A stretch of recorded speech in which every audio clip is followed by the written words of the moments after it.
obandesu.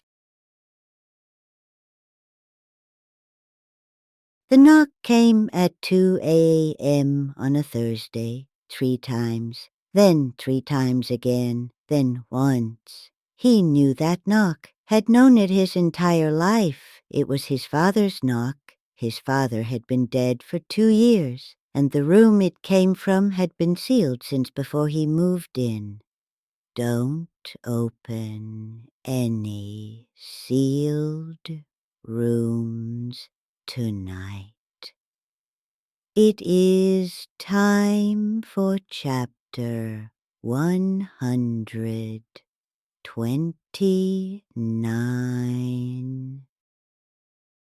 Every family has its small private languages, the particular way someone laughs, the specific phrase used in a specific context.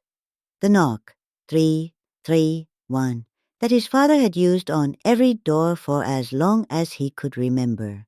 3 firm, 3 softer, 1 final.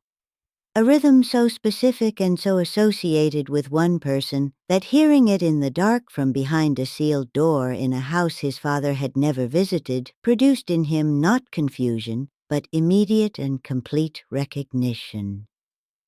He knew that knock. And knowing it, hearing it from behind a door that had been sealed before he moved in, was considerably more frightening than not knowing it would have been. A man had been living alone in an older rented house for 8 months. The house was comfortable, reasonably priced. The landlord had mentioned the sealed room during the initial viewing, a storage room, he said, sealed for practical reasons, nothing to concern the tenant. The man had accepted this without particular curiosity.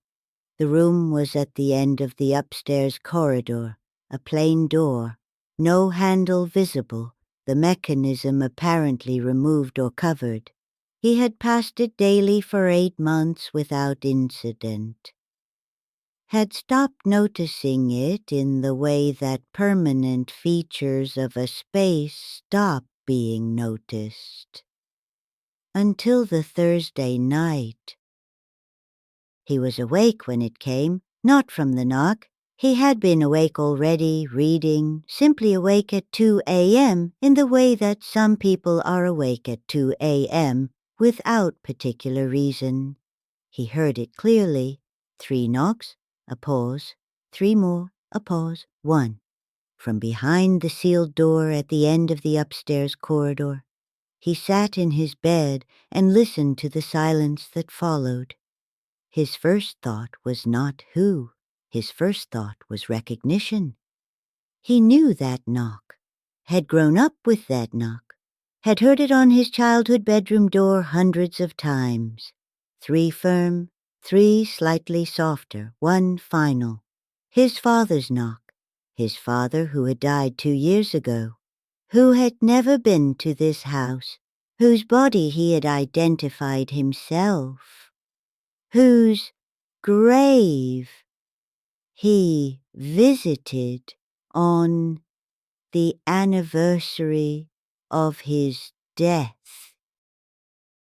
If these stories have found their way to you, if you find yourself returning to this quiet room, there is something small you can do, like and subscribe. It tells me, and whatever else watches from this room, that you were here, and that you intend to find your way back. He got up, stood in the corridor outside the sealed door. The house was silent. He stood there for perhaps 10 minutes. Nothing. He went back to bed, did not sleep. At 2 a.m. the following night the knock came again. 331. He was ready for it this time, went immediately to the corridor, stood outside the door and listened. Silence after the knock.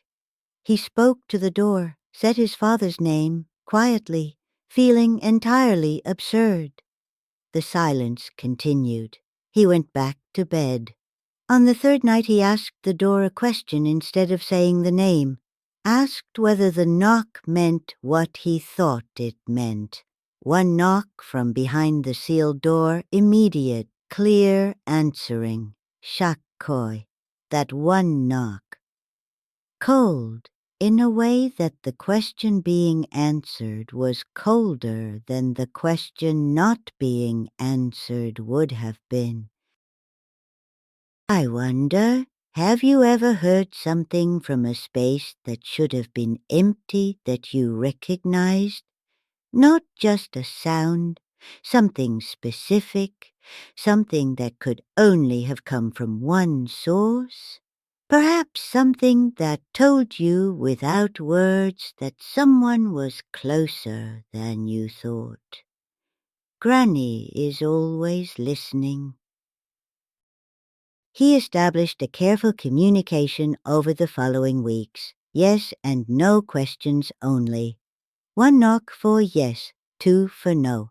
The answers were consistent, coherent, responsive to the specific questions he asked rather than random. He asked whether it was his father. One knock. He asked whether his father was all right. One knock.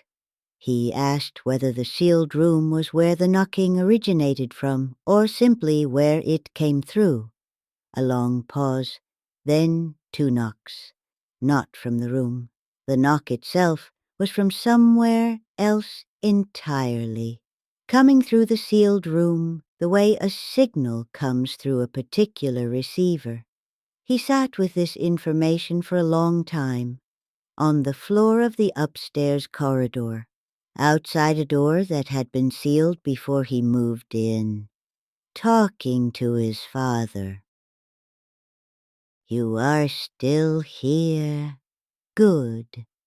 Some stories need a witness all the way to the end. I wonder if someone you loved found a way to reach you. Would you ask the right questions? He moved out when his lease ended, did not renew. He told me it was not from fear, simply from the feeling that the communication had reached a natural conclusion, that what his father had needed to tell him had been told across those weeks of careful questions and single or double knocks in the dark.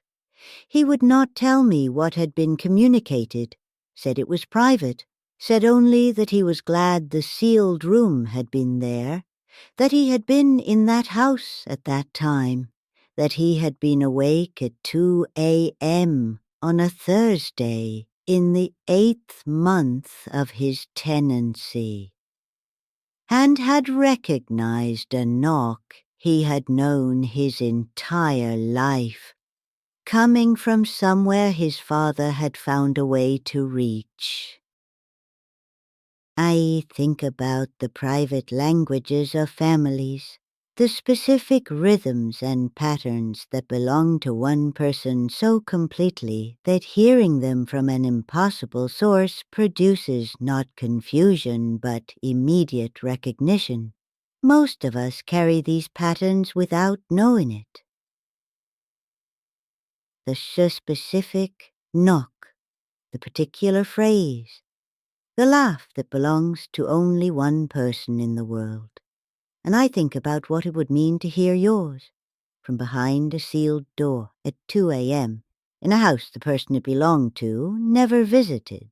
The recognition would be immediate, unmistakable, and it would tell you, before any question was asked and answered, that whatever was on the other side of that door knew you specifically, had found you specifically, and had chosen a language only you would recognize.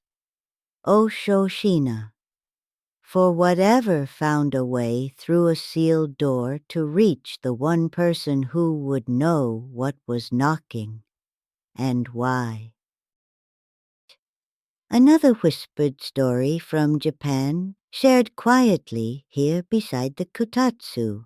If you live in a house with a sealed room and you hear a knock from behind the door, listen carefully before you respond.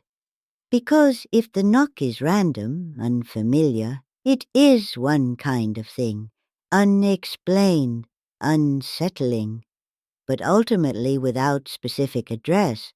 But if you recognize the knock, if it belongs to someone, if it has a rhythm so specific to one person that hearing it produces recognition before thought, then something has found you in that house, in that room, at that hour, using the only language it knew you would recognize without question. And the question is not whether to answer.